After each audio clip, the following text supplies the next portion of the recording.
I have set bones that grew back wrong and then set them again. I have drawn the gray fever out of a whole barracks of soldiers and walked out the other side without losing one. For 60 years I was the first lancet of the Pale Ward, the highest healer in the Crystal Reach, and there was not a sickness in the Empress's house I could not name, chart, and break. I tell you this not because I am proud of it now. I tell you so you understand exactly how far I had to fall, and how small the hand was that caught me. The heir was dying, and I could not say why. His name was Elu. He was not yet a year old by our reckoning, which is a long thing to be among the Ivani, and he was the only child the Empress Nalith would ever bear. Our kind do not give birth easily. A sovereign who carries an heir to term has spent something of herself she does not get back, and Nalith had spent all of it on this one small son. He was meant to be the brightest thing in the Reach. He was meant to outlive us all.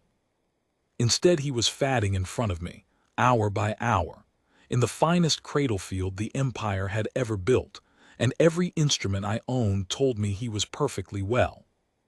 You must understand how we heal, or none of the rest will make sense to you. The Ivani do not touch the sick. We have not, for as long as our histories run. When the Great Plague swept the old worlds, our ancestors learned that the hand spreads death faster than the breath does, and they built the first containment fields to keep the healthy apart from the dying. From that fear we built a whole art. We learned to mend a body without ever laying a finger on it, to suspend it in a lattice of light and warmth and balanced humors, to feed it through the field, to steady its heart and clean its blood and knit its wounds, all from across a clean white distance. We do not bleed our patients. We do not handle them.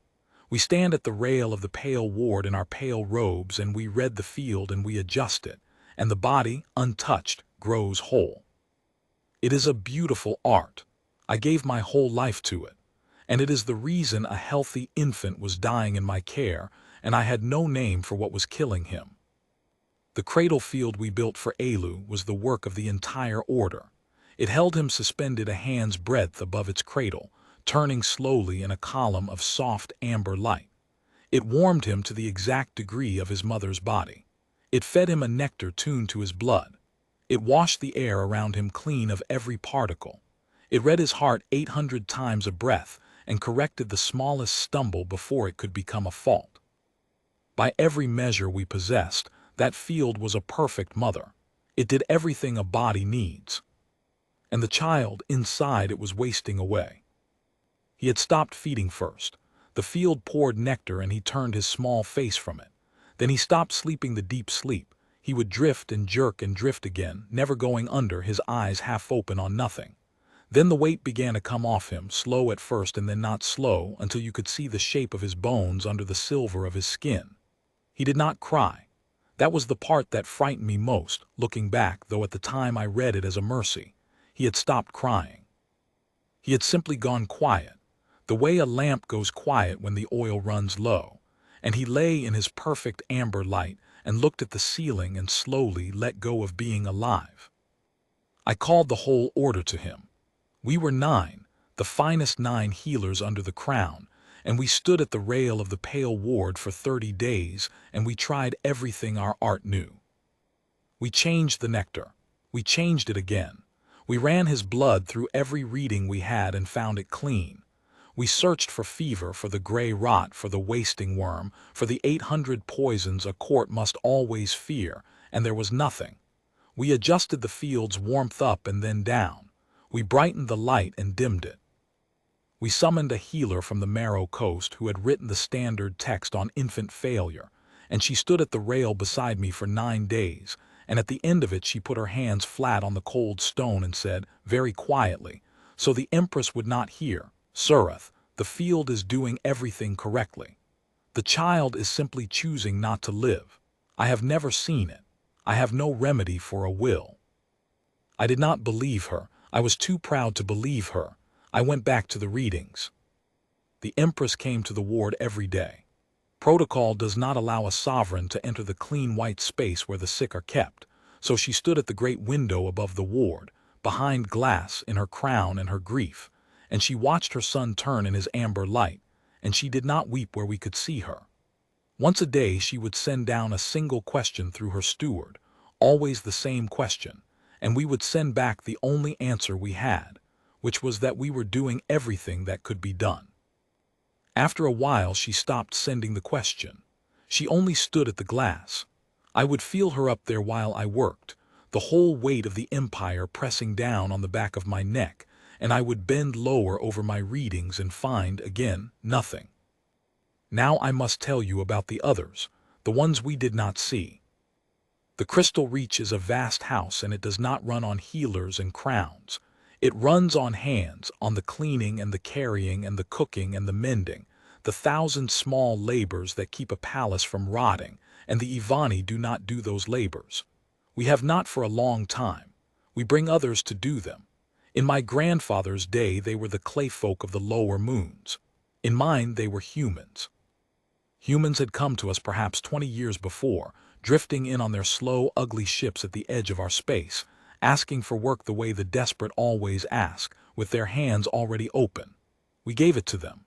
They were cheap and they were strong, and they did not seem to mind the labors we found beneath us. They cleaned the reach. They cooked in the deep kitchens. They tended the gardens and carried the dead and scrubbed the white floors of my own ward every night while I slept. They lived in the underlevels and we lived in the light, and between us was a distance as clean and as wide as the one between a healer and the sick. I had walked past humans every day of those 20 years. I could not have told you a single one of their names. To me they were a kind of weather present, useful beneath notice.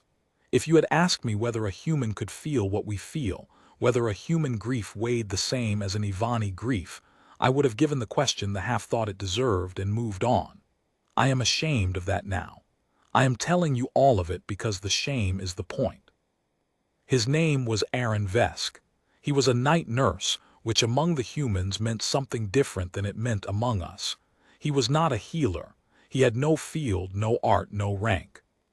He was one of the hands they kept in the medical levels to do the labors the Ivani would not. To clean the dead, to scrub the chambers, to sit through the dark hours with the human laborers who fell sick and had no one else, to carry water and change cloth and empty pans. He was young, as humans go. I learned later he was not yet 30 of their years, which is barely grown. He had come up to the Pale Ward that month, because 2 of the regular night hands had taken the lung cough, and there was no one else to scrub the lower ward in the dark hours. So for 30 nights, while my order failed the air in the upper ward, a human boy I had never looked at was on his knees on the level below, washing my floors. I would not have known he existed at all, except for the night I broke. It was the 30th night. The Marrow Coast healer had gone home. The Empress had stopped sending her question. The readings were clean and the child was dying, and I had not slept in 4 days, and somewhere past the 3rd watch the last of my pride finally went out of me like a held breath, all at once, and I sat down on the cold stone of the Pale Ward and I put my face in my hands. I had never done such a thing in that room in 60 years. A first lancet does not sit on the floor. A first lancet does not weep at the rail. I did both. That is how he found me. I heard the wet drag of the scrub cloth stop. I did not look up. I assumed it was one of the under-healers come to relieve me, and I did not want to be seen, so I stayed bent over my own hands. The footsteps came closer, slow, and then they stopped a careful distance off, a servant's distance, the distance the hands always kept from us, and a voice said, low in our tongue, rough with the human accent, "Sir, are you hurt?" It was not a clever question. It was the only one he had. I looked up and there he was, a young human in the gray coat of the labor levels, a bucket in one hand and a wrung cloth in the other, water dark to his elbows, looking at me with an expression I had no name for at the time because I had never had it pointed at me by one of them. It was concern. Plain, animal concern, the kind you cannot fake and cannot help, the kind that comes up out of a creature before it has decided whether the thing in front of it deserves it. "No," I said, "go back to your work." He did not go back to his work. He looked past me at the rail, at the column of amber light turning slowly above the cradle, at the small wasted shape inside it, and his face changed. I watched a human face change in the dim of my own ward, and I will tell you, it was not the face of a creature beneath notice. He set the bucket down. He took one step toward the rail, and then another, until he was standing where no servant had ever stood, looking at the heir of the empire with his wet hands hanging at his sides. And after a long moment he said, in a voice gone very quiet, "How long since anyone held him?" I did not understand the question. I told him so. "Held him," he said again, "picked him up, put him against," and he touched his own chest over the heart with the flat of his hand. "How long?" "We do not handle the sick," I said, the old answer, the answer of 60 years. "The field provides everything the body needs, warmth, nectar, air. It is doing everything correctly." He looked at me for a moment. Then he looked back at the child, and he said the thing that broke my life in two. "He's not sick," the human said. "He's lonely, he's dying of it." I want to be precise about what I felt in that moment because it matters. I did not feel enlightened. I felt insulted. A laborer, a hand, a creature whose name I did not know, had walked off the floor he was scrubbing and looked at the work of the finest 9 healers in the empire and dismissed it in a sentence. Lonely. As though grief were a fever you could chart. As though the absence of a touch we had spent 400 years learning to do without could kill a child our whole art kept warm and fed and clean. I stood up off the floor. I found my full height and the full weight of my rank, and I told him to leave the ward and not to return to it, and that I would have him sent back down to the underlevels by morning. He listened to all of it, and then I have turned this moment over 1,000 times. He did not leave. He looked at the dying child and he looked at me, and something settled in his young face, some weighing of one thing against another that I did not understand yet, and he said, "You can have me sent down, that's fine, but not till morning, and you've already tried everything you know, so." He wiped his hands on his coat. "Let me try the thing I know, one night. If I'm wrong, you've lost a night you were going to lose anyway. If I'm right," he did not finish it. He did not have to. We both looked at the child. I should have refused. By every law of the ward and every line of my training, I should have called the guard and had him removed. I have asked myself many times why I did not. I think the truth is the simplest one. I had nothing left. The readings were clean, and the child was dying, and the Empress had stopped asking, and I was a 60-year healer sitting on the floor of his own ward. And into that emptiness, a creature I had walked past for 20 years had said, "Let me try the thing I know," and the thing I knew had run out. So I did the bravest and most cowardly thing of my life at once. I stepped back from the rail. "One night," I said. "If you harm him, I will see you dead, and I will be within my law." "You won't have to," he said, and he went to the cradle. I had never seen anyone reach into a cradle field. It is not done. The field is meant to be inviolate, the clean white distance made solid. I half expected it to harm him, and I think part of me waited to see it. But he reached in slowly, both arms, the way you reach into deep water, and the field, which read every particle and corrected every fault, simply let him. And he lifted the heir of the AlienEmpire out of the perfect amber light, and into his bare human arms, and he held him. I had seen Alu 1,000 times in 30 days. I had never seen him held. None of us had ever held him. None of us had ever held anyone. I did not have a frame to understand what I was looking at, and so for a long moment I only saw the strangeness of it. The small silver child against the gray human coat, 2 creatures who should have been nothing to each other, a hand from the underlevels cradling the future of the crown. And then I saw the human do the thing, and the thing was so small I almost missed it. He shifted the child up his chest until the small head lay over his heart, and he began, very low, to hum. It was not a song I knew. It had no words I could find. It was just a low, warm sound, rising and falling, the kind of sound a creature makes to another creature in the dark when there is nothing useful to say. He swayed a little where he stood. He pulled his own coat half around the child against the cold of the ward, my clean, cold ward, and he tucked the small face in against the beading under his shirt, and he hummed, and he stood there in the amber dim, and he did not stop. I watched him do it for an hour, telling myself nothing was happening. In the second hour, the child took a breath, not the shallow, drifting breath he had been taking for days, a full one, deep, the chest rising all the way a body breathes when some long clenched thing in it has finally let go. I came to the rail without meaning to. I watched. The human felt me come and did not look up. He only kept humming, kept swaying, kept the small head pressed to the beat of his own heart. And Alu, the heir, the dying heir, the child my whole order could not name a remedy for, turned his face deeper into the warmth of a laborer's chest, and for the first time in 30 days slept. Truly slept. Went all the way under, the way the living do. I am a healer. I know what I am looking at when a body chooses to live. I had been waiting 30 days to see it, and I had been watching the wrong place. It was not in the field. It was never going to be in the field. It was in the one thing the field could give him perfectly, and could not give him at all, the one variable my whole beautiful art had spent 400 years engineering itself to do without. He needed to be held. That was all. That was the whole of it. We had built him a perfect mother out of light and warmth and nectar, and we had forgotten that a child does not need to be kept. A child needs to be kept by someone.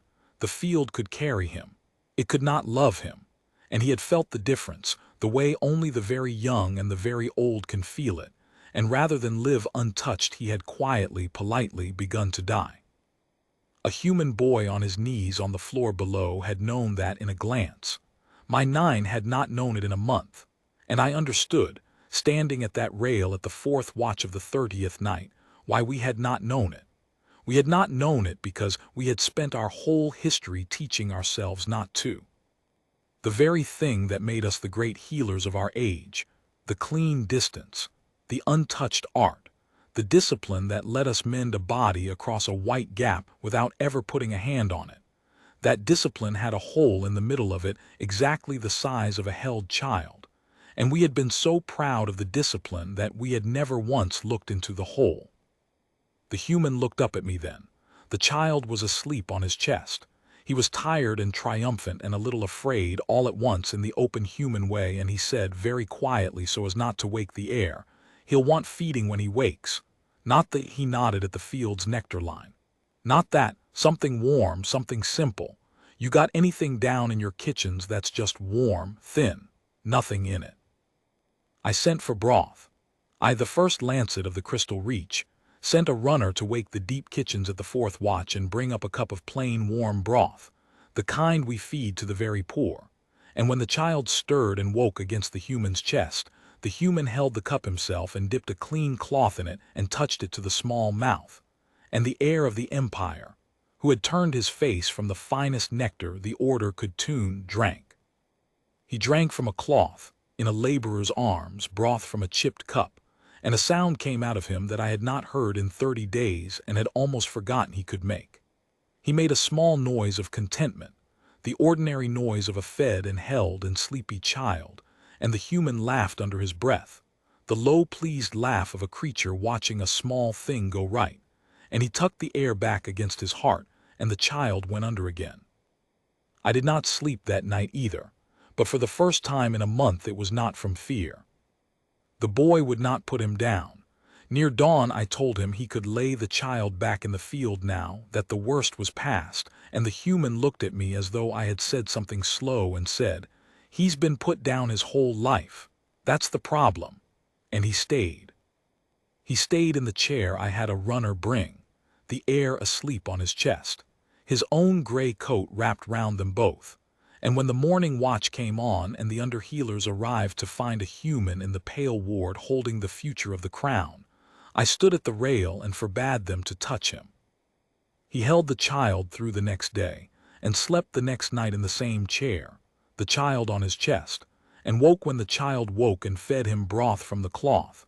And on the second day, Alu took weight back so fast the field's readings refused to credit it and threw a fault, and I shut the field off.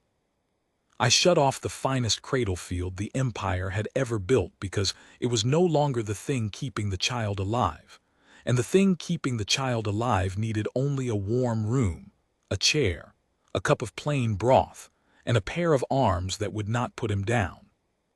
On the third day, the Empress came to the glass. She had stopped coming in the last week.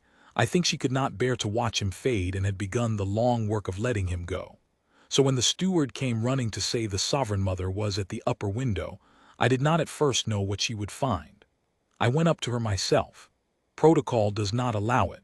A first lancet does not approach the crown unbidden, but I went, and I stood beside her at the glass, and we looked down together into the pale ward at her son. He was awake. He was lying on a human laborer's chest in a plain chair in the middle of my white ward, batting at the man's chin with one small silver hand, the way the well do, the way the living do, and the human was talking to him low and foolish the way you talk to a child, and the child was answering in the wet bright nonsense of the very young, and the cup of broth sat warm at the man's elbow. The field was dark. The amber light was gone. There was nothing in that room keeping the heir of the empire alive, except a creature from the underlevels who would not put him down. The Empress made a sound I had never heard a sovereign make. She did not ask me what I had done. She knew at a glance I had done nothing. She looked down at her living son and at the stranger holding him, and she said, in a voice gone thin as paper, "Who is that?" And I, who had walked past humans for 20 years, who could not have named one of them, who had ordered this one sent back to the underlevels not 4 nights before, I had to tell my Empress that I did not know. I did not know the name of the creature who had saved her son. None of us did. He had been on his knees on the floor of my ward for 30 nights, a hand's breadth below the dying heir, and not one of the 9 finest healers in the empire had ever once asked him his name. The Empress did not wait for protocol. She went down. She, who by every law of her house may not enter the clean space of the sick, walked down into the pale ward in her crown and her plain grief, and she crossed the white floor to the chair where a laborer sat holding her son, and the human looked up and went very still, the way the hunted go still, because a creature of the underlevels knows what it means when the crown comes toward you fast. He started to rise, to give the child up, to do the thing his whole life had taught him to do, which was to make himself small and hand the precious thing back to its betters. The Empress put her hand out and stopped him. "No," she said, "don't, he's sleeping." He was. The heir had gone under again, mid-foolishness, the way the safe do, his small face slack and content against the gray coat, and the Empress of the Ivani knelt down on the white floor of my ward beside a human laborer so as not to wake her sleeping son, and she looked at the child living on his chest, and then she looked up at the man's face, really looked, the way I had failed to look for 20 years, and she said, "Tell me your name." "Aaron, ma'am," he said. His voice had gone rough. "Aaron Vesk. I scrubbed the lower ward. I'm not meant to be up here. I'll go down soon as he's well, I swear it, I never meant to." "Aaron Vesk," she said, as though she were learning a word in a new language slowly to keep it. "You will not go down. You will never go down again." And then the Sovereign Mother of the Empire, in front of her steward and her guard and the first lancet of the crystal reach, bowed her crowned head over her sleeping son to the man who had held him, and she wept where all of us could see, and not one of us moved, because we understood at last that we were in the presence of something none of our art had ever been able to make. He stayed. Of course he stayed. The Empress offered him a healer's rank that first day, and he refused it, gently, baffled by it, saying he wasn't a healer and didn't know the first thing about it and it wouldn't be right. She offered him gold and land and a name among the high houses, and he refused all of it, more and more uncomfortable with each offer, until at last he said the only thing he seemed sure of, which was, "I don't want anything, ma'am. I just don't want him put down again. That's all. Let me stay with him, and that's plenty." So that is the place we made for him, a place that had never existed in the long history of the Reach. Not a healer, not a lord, not a servant. He was the one who held the heir. That was his whole rank and his whole title, and within a year there was not a soul in the empire who did not know it. I will tell you the part that humbles me most, and then I will let the story rest. I went to him some weeks after when the child was fat and loud and thriving and the danger was long past. I went down to the small room they had given him near the nursery, and I stood in his doorway, the first lancet of the crystal reach come to a laborer's door, and I did the hardest thing my pride had ever asked of me. I asked him to teach me. I asked him to teach me the thing he knew, not as a courtesy. I meant it. I had spent 60 years learning to heal a body across a clean white distance, and a boy not yet 30 had shown me, in a single night, the one wound my whole art could not reach, and I wanted to learn it before I died. I wanted to learn to hold the dying. I wanted to learn the thing my people had spent 400 years teaching themselves to forget. He was embarrassed by it. He kept saying it wasn't a skill, that there was nothing to teach, that anyone could do it. And I told him I remember saying it, no, we could not. That is exactly the point. For 400 years not one of us could, and you did it in an hour, and a child is alive who would be dead. Do not tell me it is nothing. It is the only thing my whole life of healing left out. He thought about that for a while. He was not a clever creature, by the cold measures we used to value. He could not have read a field chart or named a humor. But he understood something that night that I think the cleverest of my order never will, and he said it plainly, the way he said everything. It's not that you couldn't, he said.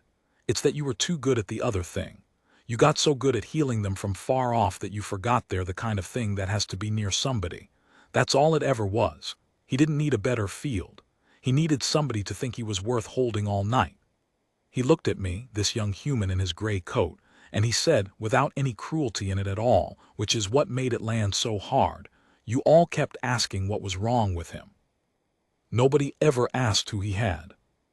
I have thought about that sentence every day since. Nobody ever asked who he had. I taught my order to hold the sick.